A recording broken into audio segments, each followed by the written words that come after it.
3, 2, 1.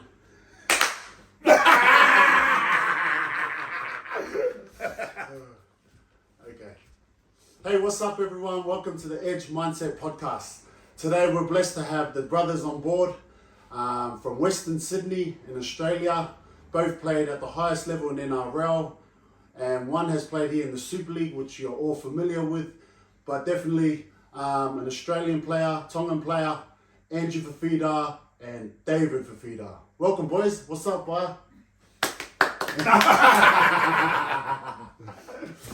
Oh, Andrew, so you've just come over to watch your brother play his 150 against Cass on the weekend. How'd you find it? No, it was good. Beside the loss, it was I was just grateful to be here. I finally got to see him play in the Super League. I know it's been a very long time instead of sitting at home on the TV, but it was an awesome experience, especially like both crowds going off and the chanting. It's totally different compared to the NRL where NRL yell when they score a try, but they just, over here, they just keep going the whole game. So I really enjoyed it.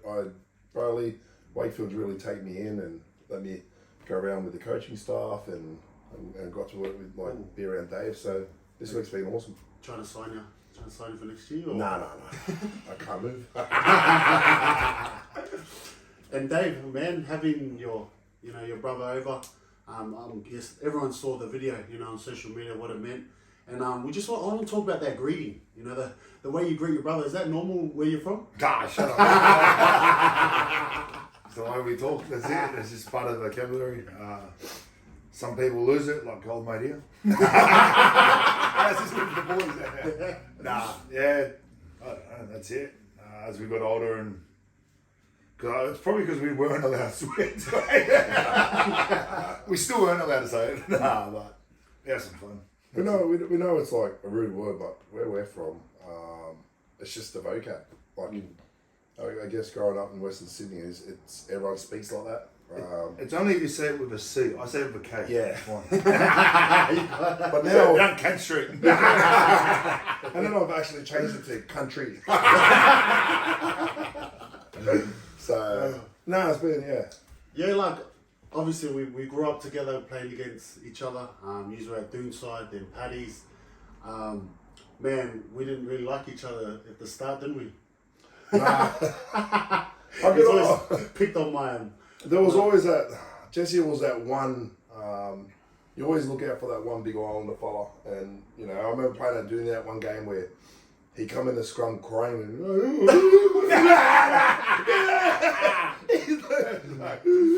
they're good for me.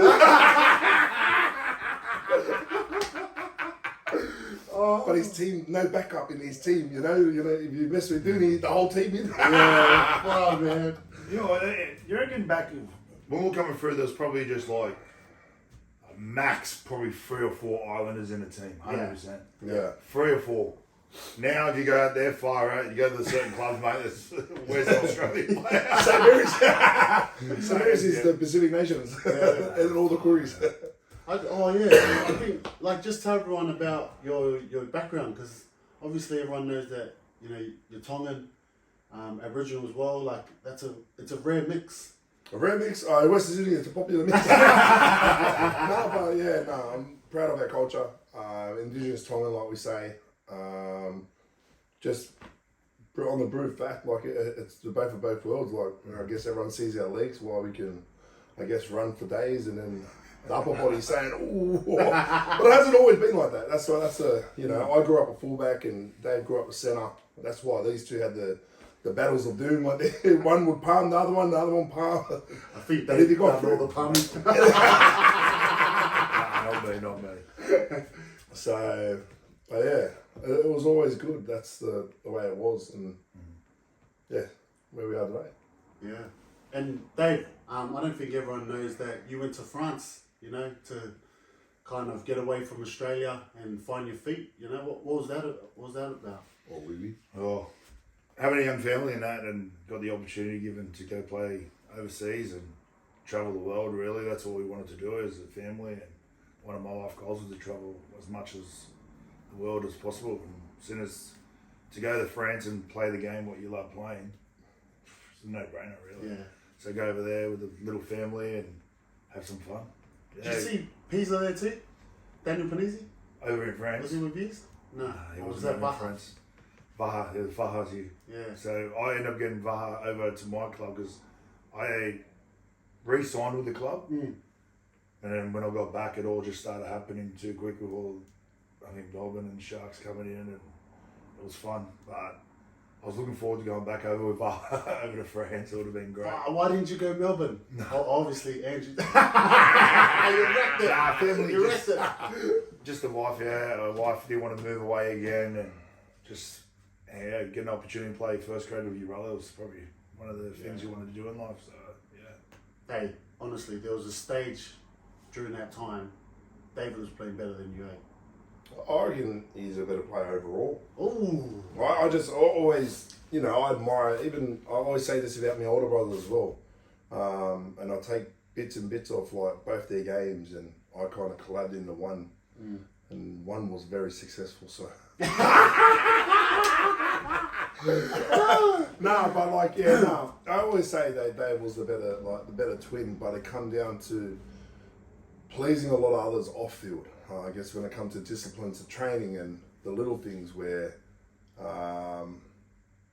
David would kind of bite back at things, and I was just there to like, the fuck cunts up, I didn't care. I was the first year of my training pre-season, I was at HK. We missed a lot of training because I didn't feel like it was right for us financially to be where we were. Like, we couldn't afford to pay rent or anything, and that was being even out west. Mm. But it was just a thing, so we just went, David went to work and I still was on the dole. But no, anything we had gigs, we'd take training off just to get that. But if I went back into first grade training, it was back to business. Mm. I had this real arrogancy about me, like, I'm not going to let any of these guys put me on my back. And that was just, as an older bloke now looking at it, you don't want to be around those HKs, but as a person coming in, I wanted to show that I was the strongest in the team. Yeah. So it was different. It was really different, and it's a lot harder, I guess, having your brother in the team because, like, I know how good he can be, but I just don't think he took that same route like I did. Yeah. Took it personal. Why do you think you didn't do that? Why didn't you take it personal? Were you a bit? Because I was a centre, not a front row. Yeah. You don't play in a position your whole life and then change it just like that. Yeah. I don't know, it was a whole new position for me coming through in the early stages. Hard to get used to it. Man, because I tell you what, the David that they met here over at Wakefield was probably the same guy you're talking about. Yeah. He didn't go on his back much, I tell you that. He's standing up all the time. He said something about the ground was too hard, so he didn't want to do his knees, so just for the boy out. I bless my knees already from the pictures far. But you both have family now. You got a wife, you got kids, man. Like, how special is that for your kids to experience what you've been through? Do you want me? You go. Because I've got a bigger story. Short and sweet, it's got that's what you want. You want them looking up to you, being proud of who you are, playing in front of them big crowds and everything, running on. There's no better feeling than kids running on after a game. Yeah. Win, lose or draw, they're always going to run on and put a smile on your face. I think people don't understand, like, you might be in the worst mood in the world after a loss, but when seeing them run on with big smiles on their faces and you start laughing with them, and probably your own home crowd getting angry with you while you're laughing after a game, it's just that moment there you just see.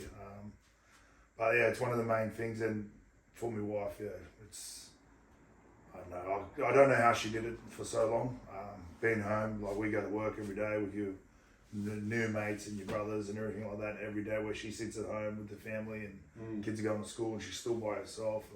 Well, you're actually sacrificing now, are you? Are you having your fourth baby? Yeah. And to everyone out there, Dave's sacrificed, probably missing the birth, to play for more than likely, I Wakefield. probably will miss the birth. She's due in, I think, just under 2 weeks. Wow. So, it's going to be tough. It'll be tough times and that, but we knew what we were in for at the start, and it's just something for us to finish, really. So I guess it shows also the love he has for the club. It wasn't a nice look, and I remember like giving him a bit because I think they were 0-12 when he made the commitment to come back over, and for a club to go that, and I guess David loves this, like, and I can only imagine if that was the Sharks, and if the Sharks are trying to reach out to me to like, please something, it's not, you know, David's not the player to come in and go, all right, get on my back, I'm going to carry everyone through this. And I know he says he will, but the morale he brings to a club, and you can see it when you walk into training with him, it just boosts the energy of everyone around him. And not alone just the forward pack, it's the outside backs as well. But yeah, it's a credit to Dave what he's doing. I think that's the main thing, and the biggest thing was sacrifice. I don't think in the world I would sacrifice like the way he's doing it now, because it's like I said, he agreed, and we were retiring together, but he didn't want to. I'll wait 1 more year. So, how about you, man? Like, obviously you've played at some big stages, you know. For those that don't know, obviously Tonga was pretty special, Indigenous, the Australian squad, and then Origin, you know, like your kids have probably experienced a lot of big stages, and is that something that really picks you up after wins and losses, you know? Yeah, no, look, I don't know, I have to bless my kids. I think the start was LJ, and I think everyone's seen that pre-season. Soon I had baby, I had something to go for, and nothing against my wife. My wife was always there from day dot. But like, I don't know, LJ, once I became a father, that was a pushing point for me where I went out and I just wanted to destroy everything I could get into, and it really pulled off. I got to play for my culture, I got to play for my country, and then to represent me, my dad, and that was, I think, the start of an international, like a push, I guess. Yeah, push towards it's for the international game to go bigger and better, and definitely. It was something different, but you know, I look back at my career, and I'm pretty satisfied with what I've achieved and gone through the game and done. So yeah, it's far. You know, going through that for both of you, this question is like, you know, if there was a hard moment that you thought, fuck, I was almost going to go, or I was going to give up, you know, what one moment would that be? You answer that because you did. I did throw it in. And did you? Yeah. At West Tigers, they're just West. I ended up going to West. You felt like every player was going to Balmain, all like the first graders they were looking at, and the reserves, and I went to West and playing there, and then I got that deal in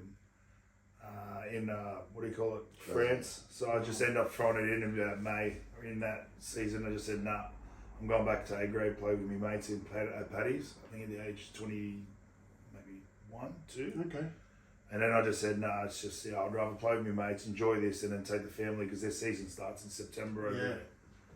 So I ended up doing it, and as soon as I got to France, you grew to love the game again, and I think we just fell short of the grand final over there because of one silly play someone let off.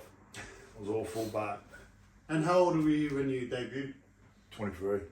Oh, nice. Yeah, we're the same. How old were you? Oh, 20. 20? 20. Is it true about your debut with Sheedsy? He said that you needed 5 man of the matches and your debut year? Oh. In 20s, and then you got it? In 20s was different. Like, I just treated it like it was. I think everyone needs to realise, like, I went to the country and played men, like, and down there it was playing. Country is in Griffith. Yeah? In Griffith, Right. so on a Sunday, 16s, 18s, Reggie's first, and I would play pretty much the lot. Like, I'd play 18s into reserve into first. What, The whole street. But there's a thing down there. I just I was fit there, so I loved playing all 3 grades. And when I went back to 20s, it was like, oh, I'm not playing this. Like, was it easy? it was so easy. Oh, like, yeah. I got one. I was part of it. I got 120s. Oh, I had a try out at Sharks, and I took Dave with me. I said, I'm coming up. I'm going to miss my graduation and everything for high school. Oh no! But I'll just come up, have a trial and see what happens. Because it was at the end of my bail conditions. My bail conditions will let me back in Sydney. And then once I did that, had one trial, but he goes, the guy on the phone was like, look, you can't trial with the 20s because you're thinking, but I had HSC on. I said, I can't make that. He goes, do you mind playing with the Prems? I said, I'll play with the Prems. I don't care, man. And we tried with Prems. I ended up scoring 4 tries. I was playing back row. Someone was calling me the next Sunnyville Williams. And then that night, I had literally 6-7 clubs call me and said, we want to offer you a full contract, 20s. And there was a lot of clubs coming, but I had one, like with Penrith, I had arrogance. You didn't want to pick me growing up. I'm not going to come nowhere near. And they've made the 20 squad there, but I just said, whoever club reunites me with my twin, I'll go to. And then Tigers did it. But the Sharks fucked me over. And I found out who it was, bro. Like, it was half-time, peeling an orange. Back then, I like orange at half-time, and I was peeling it. And some bloke come up, you want to pick that up? Rara went off his nut at me, and I was like, yeah, fuck this, I'm not coming to you. And I was real bad. Like, I was ruthless. And I was like, fuck yeah, you will see this. And then I got picked with, who was in Cronulla with us? Who was, Teabag's over? JP. Oh, so JP was there. And that's the only reason I was like, do I go with JP and stay there? Nah, fuck them, can't they win it. So we signed with Cronulla on a contract, and then I remember, and I just said, look, that 20 season, we come off the bench, but like our B's team, they had their A's team already picked, but our B's team went so much better, and we had like, by the end of the season, it was pretty much that whole B's team was playing over all those contracted boys. So we were always pushing to get in front of those boys, and look, you don't need muscle to get in front of the other boys, you know. I was a bit of a bopper. I played back row. He was a centre, and then when we got to Tigers, I was like, no, you're front row. And I said, I'm not playing front row. Yeah. Just the kick-off run and all that, I just didn't want to be a part of it. And then they just said, no, you're front row. And I said, and I just didn't change my game. That was the main thing. If I'd run left to right, right to left, I didn't care. Chase. And then, I broke a record for forwards for most tries that season. Yeah. So, but I always had little kiddies. I always we had this manager called Moons. So yo, give me a pair of skins if I score a try. Yeah, sweet, bang. Score a try. I want my skins. So for us, we never had that stuff growing up. So free boots, free everything, and they were X-Blades. So very humbling, but grateful. I was always just anything for free boots. No, I remember because I was at Penrith 20s. Yeah. And you come home and we played against the Tigers and you absolutely killed us, man. Both of you, man. Yeah, motivation, because they didn't want to pick us. Yeah, they don't know. It's still like that at Sharks Save when you versus Penrith. I remember with Luke Lewis, Wado, every Penrith game was like, nah. Yeah, that was a different week. It's a different week. 100%. And you could tell, I remember we had, at one stage in our team, we had yourself, Sefa, Wado, Louis, myself, Dave, Varves. There was like the whole Penrith comp was at our team. Yeah. And we were sitting there just going, fuck, what do we do? Like even Flash Gordon was there. That's it. And we just wanted it every single time. And I don't know if they ever thought like Sharks are our bogey team, but that's the motivation we had. Like, fuck, they didn't want us, so we were going to put it on them. All I know is when I was at Manly, we never lost against Sharks. Yeah, I know. That was our bogey team. Rebuilding stage then, eh? I don't know, I think it was 11 they were last one. And then you come there, come Jess, come to my team. So what's next, boys? You know, obviously you've retired. Dave, you're going back home at the end of the season, or you thinking of staying? I don't know. Like what's next for both of you? He said he was going to sign a 2-year deal. Oh! With Castleford. Sweet Caroline. Still don't listen to that shit song. I'm going to jump at home waiting for me. I've got a lot of boys back there, youth caseworker. We work with 10 to 17-year-olds. Some of we've all experienced being on your last warnings, your last chances, and before they get locked up, and helping them provide different services to them, and helping them through, giving them a mentor, stuff like that. So it's good back to give. We've got life experience, and that's what you need to work with these kids and knowing just who your brother is and stuff like that, they all look up to you. But yeah, no, it's I love that job, and I can't wait to get back and start working with them and everything like that. Like I said, probably 98% sure that I'm going home. Yeah. There's a slim 2% if the wife puts my arm in the arm lock, so you're going back. Life's set at home, set up and everything like that. That's why they didn't end up coming back over. My son's got his grand final this week, so best of luck. That's fun. How about you, man? What are you up to now? I'm doing everything. I'm at high school. I do school counselling. That's where my passion is. I feel like that's my purpose in life. Like it's very fulfilling doing that role. But also cultural advisor of the Sharks. It's good to, I don't know if people know like the areas around Sydney and Cronulla's, like it's out there. Like it's somewhere where growing up I wouldn't go out there. The only place you ever go out there for is a jig school quickly and come back. Yeah. But you wouldn't go out there if you're from where we're from.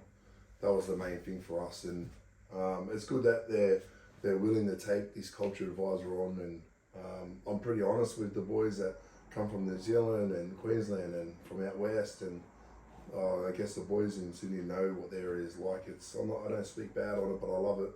But it is different. It is really different. 100%. I think, like, knowing you obviously before, we even got on here and that, and we grew up together, is that you do everything together, eh? And like, I feel like when you are successful in anything, Dave will call you, you will call Dave, and there's always a connection between you, And I remember at the Sharks, you said that you have this kind of feeling, when Dave feels a bit down, or Dave will know when you're a bit down. It's just a random phone call. Like, I don't think anyone has that kind of connection with anyone. Explain how that works. It's like a circle. I don't know. It's like any brothers, man. We've got an older brother and everything, but when from day one, you've been together, you know what I mean? So you just have, the ins and outs, and it's just feeling, I don't know, growing up, pushing him off roots, trees, and he's doing the same thing, when it's going to happen. You know the difference between like a hurtful cry and a fucking joyful cry. And that's good. So it's just one of them feeling, I don't know, I can't put it to words. It's just, it honestly is a twin thing. When you've been, literally together since the womb, it's like you come out, you dress the same, wherever you go, like we grew up in houses, so we've always shared a room, we've always been, wherever he goes, I go, wherever I go, he goes. Like, I share food, he doesn't share food. He's the dog. But I'm always giving. It's just the way it is. But like, no, he's not giving. No, wait. One Christmas, he got a good bike and a crap bike, and he woke up before me. He goes, "That's your bike." No, wait, Jess. Taking my present, switching it. I went out there and Sene banged 2 bikes, right? And I was like, fuck, that is the shit. That is the shittest bike I've ever seen in my life. Great for I grabbed this mad BMX bike, put it in the bed with me, and I cuddled it all the way till we woke up. This thing had pegs. I was the coolest kid on the block. When David rode his, and they were like, oh, is that a what kind of bike is that? But, yeah. You can't explain, like, that's what it is. Wherever David goes, like, I feel everything, like, his emotions and that kind of stuff. Any milestone he gets, he'd mostly get the same out of me. Like, I know all the stuff that I've played, and he's just as part as big if anything. And then it'd be your last phone call before the games. Yeah. Any big games or anything, if it's game day, you always rely on each other to pump up. And that's mad. That's, I think, the biggest thing. So, yeah. What's your edge, boys? What's your edge in life? Just one for a young kid coming through, someone that's about to go on their journey in rugby or even business or whatever. What's your one edge? Probably just to enjoy your childhood games, really. Enjoy playing with your mates. Enjoy playing with your brothers. And have fun in them childhood years. If you go into it, for me, like, we didn't go through the whole rep system, and when we did, we did go to a club, we went to trial games and stuff like that, did make teams, and we just like, nah, we just wanted to prove we're still up there. That's good. That's really good. Yeah. We always wanted to go back and play with your mates because you'll never get them times back if you went it too early. We've seen a lot of boys who are going through high school who are like, oh, they're so good, and they've just never got there. I think they've spent all their young years trying to do it, but we've gone under the radar and just play with your mates, enjoying playing with your mates. Like, we'll get flogged, I don't know, nearly mercy rule 56-0, and we're dropping field goals to stay in the game just to play footy for a touch longer. But yeah, it's like them moments there. I enjoy it. If you lose love playing with the game, whatever, like with your mates and that, then it's all over. If you're trying to switch on, having that mentality to go from a young age to say, I need to do this, need to do that, and put too much stress on your body at that young age. No, it's not. It's just too much. There's always that person working behind. We didn't get our chance until 19 years old. That's, I didn't get to play home match. Actually, boy, some kids are out there thinking, like, if they're not in the development squad, they're not doing the little stuff, that it's over. No. Like, literally, I was 19, and I can honestly say I was the world's best player at one stage in life, and I got no fear in on about because I was mostly the most feared forward in the world. But for me, like, I was 19 at my first rep career. It was different. Like, I watched everyone take their backpacks into school, like Jesse, and wear his Penrith bag or his backpack, just walk in and training. But there was those little things that, like, I was a bit like, I was like, oh, what a Penrith guy. I wasn't born in 27, but I was raised in the 7. I got my name.